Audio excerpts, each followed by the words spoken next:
विकेश भोजपुरिया।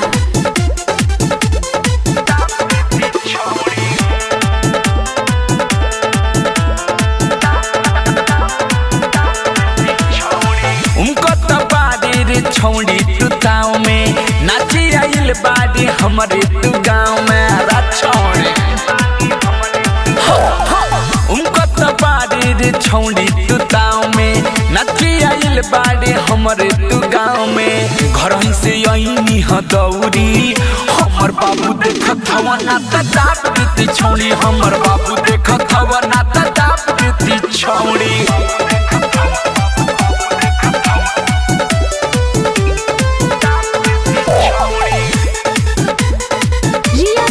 Recording studio Delhi.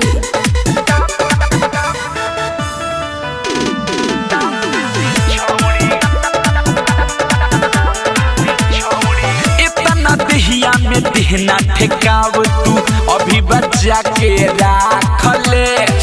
आगे पीछे सुना ये पूछी तनी ध्यान से तू ताकले छोड़ी देख रे दहिया में देहना ठेकाव तू अभी बच्चा के राख ले आगे पीछे सुनाई पूछी तनी ध्यान से तू ताकले देवे के बेरी ना कह सौरी हमर बाबू देखत हवा नाता दाप देती छौड़ी हमर बाबू देखत हवा नाता दाप देती छौड़ी।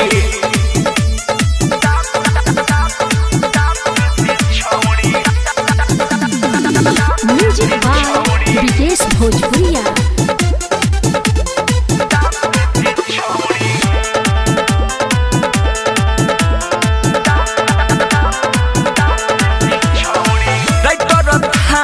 मिठू मिसाइल ओही पर नजर गड़इले बा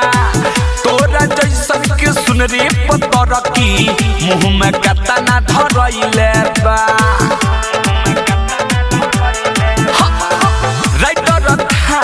मिठू मिसाइल ओही पर नजर गड़इले बा तोरा जैसन के सुन रे पतर की मुँह में केता ना धरइले बा अल्लाह पिलवा से बचबे ना औरी हमर बाबू देखत हवा नाता दाप देती छौड़ी हमर बाबू देखत हवा नाता दाप देती छौड़ी। उनको तो बाड़ी रे छौड़ी तू गाँव में नाची आइल बाड़ी हमरे तू गाँव में घर से आईनी ह दौरी हमर बाबू देखत हवा नाता दाप देती छौड़ी हमर बाबू